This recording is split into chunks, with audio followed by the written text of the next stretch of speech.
타이완 한반도 양안 관계. 안녕하십니까. 6월 23일 월요일 타이완 한반도 양안 관계 및 시사평론입니다. 어제 6월 22일 방송을 시작하면서 세계는 평화롭지 못하고 트럼프는 유권자들을 인식하여서 중동 전쟁에 개입하는 데에는 좀 더 생각이 많아질 것이며 그가 2주를 더 지켜본 후에 결정을 하겠다고 말했지만 그의 2주설은 그냥 흘려들어도 될 만큼 별 의미가 없을 것이라고 필자가 말했었지만 미국의 개입이 이렇게 빠를 줄은 몰랐습니다. 군사 충돌에서 기습의 효과는 큽니다. 병법에서도 그렇게 가르치고 있죠.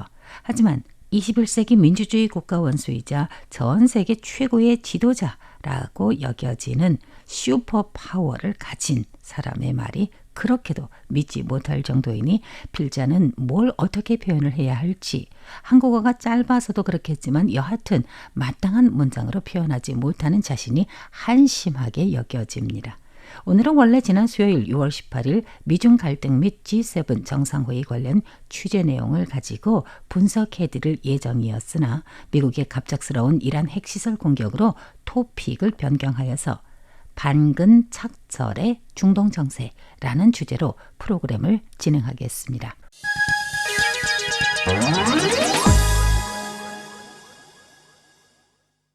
오늘 주제에서 반근착절이라는 사자성어를 썼는데요.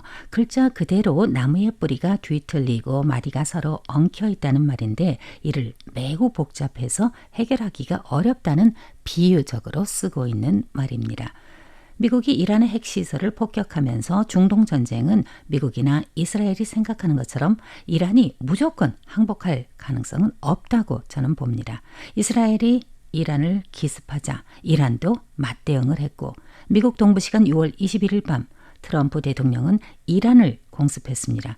일이 이미 벌어진 이상 미 백악관은 6월 19일 기자회견에서 백악관 출입 기자들을 향해서 트럼프의 결정을 발표한 지 겨우 이틀 만에 트럼프는 믿을 수 없는 사람이라는 인상을 주고야 말았습니다. 즉 6월 19일 백악관 기자회견에서는 트럼프 대통령은 2주 더 생각해보겠다고 말을 했었던 것입니다. 이스라엘과 중동 아랍권 국가들과의 분쟁은 오랜 기간 종교적, 역사적으로 반근착절하여 도대체 어디에서부터 손을 봐야 할지도 모를 정도입니다. 중동의 이스라엘과 이란만을 본다면 이스라엘은 이란은 테러리스트를 지지하며 핵무기를 발전하는 중동 지역에서 가장 큰 적국으로 이스라엘 국가 생존에 직접적으로 위협이 된다라고 주장하고 있습니다.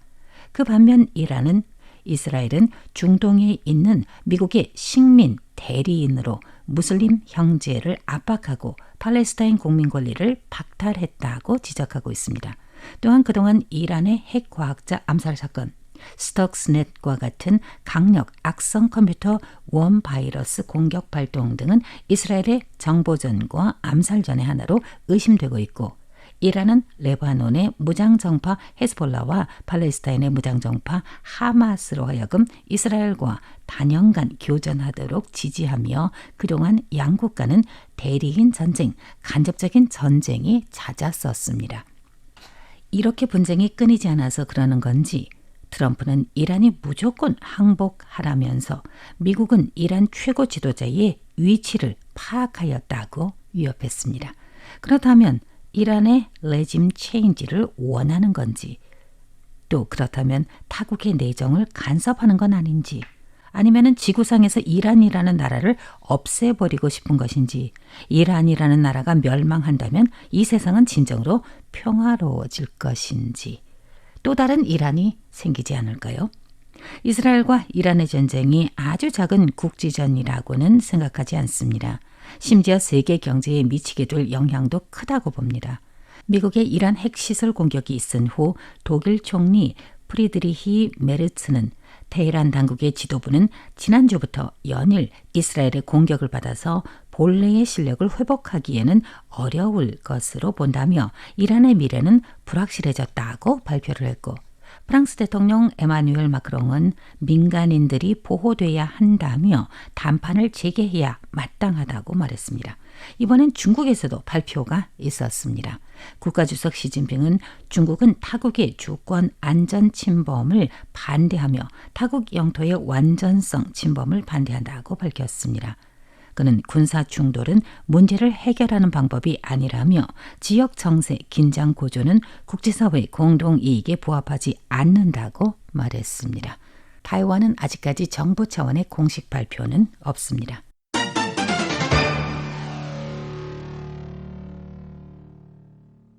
미국이 이스라엘과 이란 전쟁에 결국 개입을 했습니다.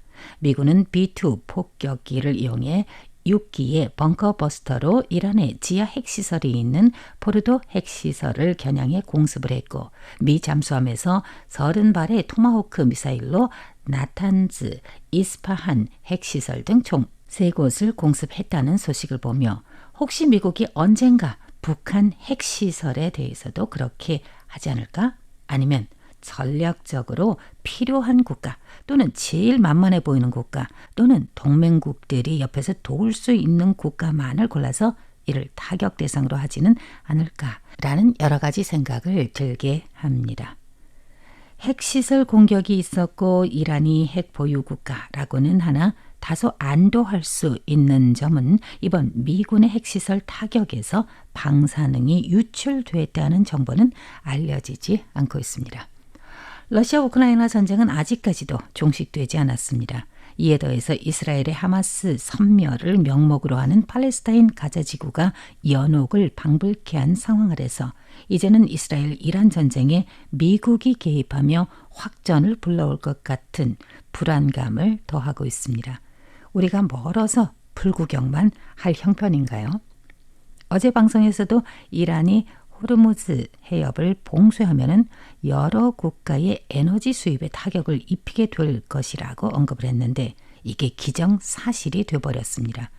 이란의 최고 국가안보회의는 호르무즈 해협 봉쇄 여부를 최종 결정하게 되는데 6월 22일 이란 국영방송에서 이란 의회가 긴급 총회를 열고 호르무즈 해협 봉쇄안을 결의했으며 이를 이란 정부에 전달했다고 보도했습니다. 이러한 소식에 미국은 라고 지적했고 경제적인 방면에서는 원유 가격이 상승할 것입니다. 증권시장의 주가가 폭락할 것이다 라는 글들이 인터넷을 도배하고 있습니다. 호르무즈 해협은 주지하다시피 세계의 20%의 원유와 천연가스가 이곳을 통해서 운송되고 있습니다. 페르시아만과 오만만을 잇는 해협으로서 국제무역에서는 매우 중요한 전략적인 위치이기도 하죠. 이란이 바로 호르무즈 해협 카드를 들고 나올 것은 명약관합니다. 2023년 통계에 따르면 타이완의 에너지는 무려 96.7%를 수입에 의존하고 있습니다.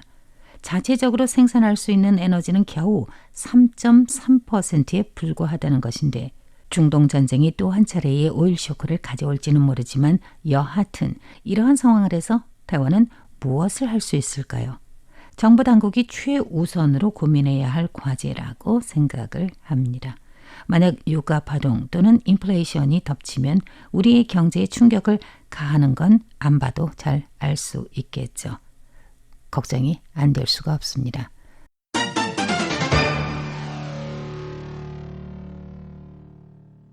평화는 점점 더 멀어지고 있습니다. 반근 착절의 중동 정세. 6월 23일 대화 한반도 양안관계 및 시사평론 원고 작성보도의 100점입니다. 감사합니다.